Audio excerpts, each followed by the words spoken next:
Welcome to This Week in Washington for September the 2nd, 2011. This was certainly an interesting week for me in Washington.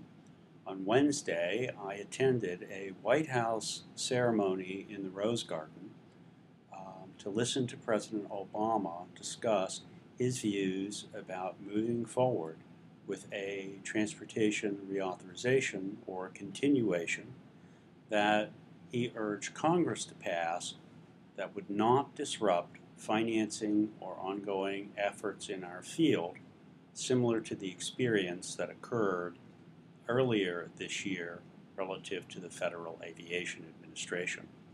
The President made it clear in his remarks that he expected a, quote, clean reauthorization to be passed, and said that he hoped it would be the first order of business when Congress returned from its summer break.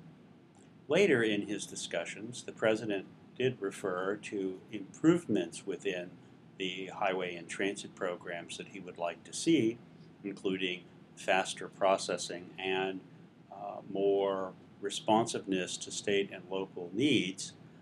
But yet it didn't seem to reconcile with the concept that we wanted a clean reauthorization. I think there was also some confusion about what a clean reauthorization would be.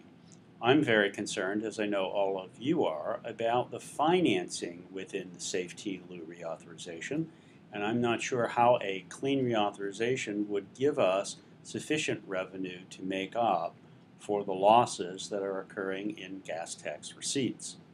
Interestingly, following his message, there were articles, which I think you've seen on our Twitter or on our information systems here, from both the Speaker of the House, Mr. Boehner, and from Mr. Mica, the T&I chairman, saying that there was no plan to allow disruption in the highway and transit programs, and that they were going to pass probably an extension of some kind to get us through the immediate period.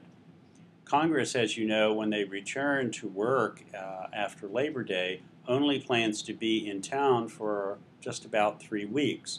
There's no chance that they can enact a reauthorization in that time, so there is discussion about a continuation that would take us through the end of December. We should all be looking forward to seeing what the President has to say later next week in the discussion of his proposed jobs program. One of the things he was very clear when he met with us the other day in the Rose Garden was that highway and transit spending creates jobs, and we didn't want these jobs to be disrupted, and that he hoped there would be ways to finance other capital improvements in our field or in infrastructure to help create jobs in the economy. Like I said, we'll probably have to wait and see how that turns out during his address next week. On some other issues here, this was an interesting week in other ways as well. I had a very good report following our expo discussion from our insurance program at the insurance store that the Gallagher program has recently been widely used by numbers of our members, and importantly is doing a major project with all of our members in Iowa, working in conjunction with the Iowa Transportation Association. I feel that we should be very happy with our ability to respond to the insurance needs of our members now, and now that the program has been out there for a while, we're getting the kind of good feedback we had hoped for. Speaking of insurance, one of the issues that also came up during my recent meeting with CMS concerned the need for special insurance programs for our members to cover expected problems relative to losses or question cost in the Medicaid system.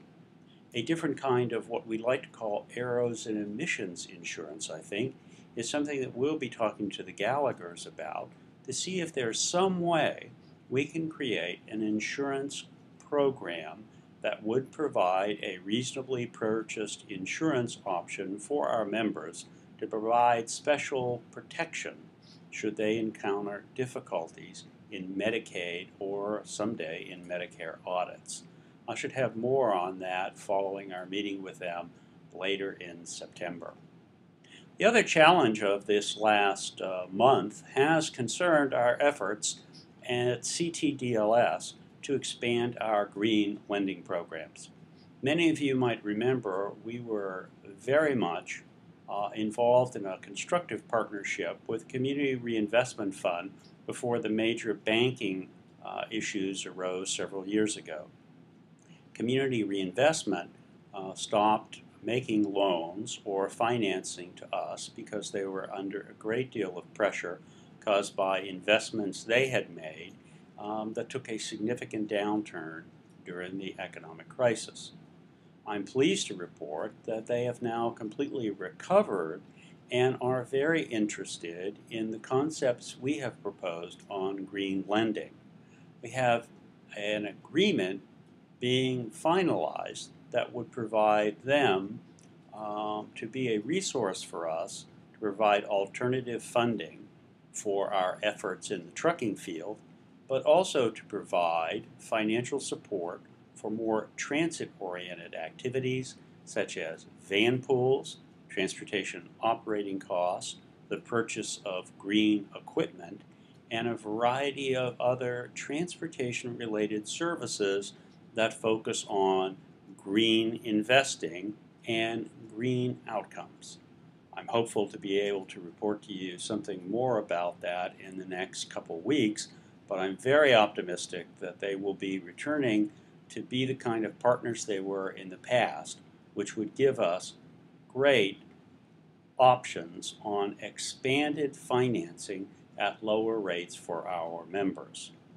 Looking at the insurance issue and looking at the financing issue, I think one of our goals for last year was to create some synergy in those areas that would produce positive options for our members in looking at different ways to approach accomplishing their missions and to face new opportunities and challenges, sometimes without the traditional way of doing it through various grant programs. I think we're very close to being able to launch the kind of support system that we wanted to do in those areas. This coming Monday, of course, is Labor Day, and we will be closed on Labor Day. And looking forward to the weekend, we can hope that we won't have any earthquakes or hurricanes this week, but we remain concerned about some new issues arising in the Caribbean and possibly in the Gulf. As you know, many of our members in Vermont have been affected by the ongoing recovery efforts there, as well as in New Jersey, and we look forward to a positive federal response to help them during this crisis. Thanks for tuning in, and as always, if you have any questions or concerns, please feel free to let me know. And you will be hearing more from me both about our green lending opportunities as well as the progress being made at the insurance store. Thanks, and have a nice day, and enjoy the Labor Day weekend. Bye for now.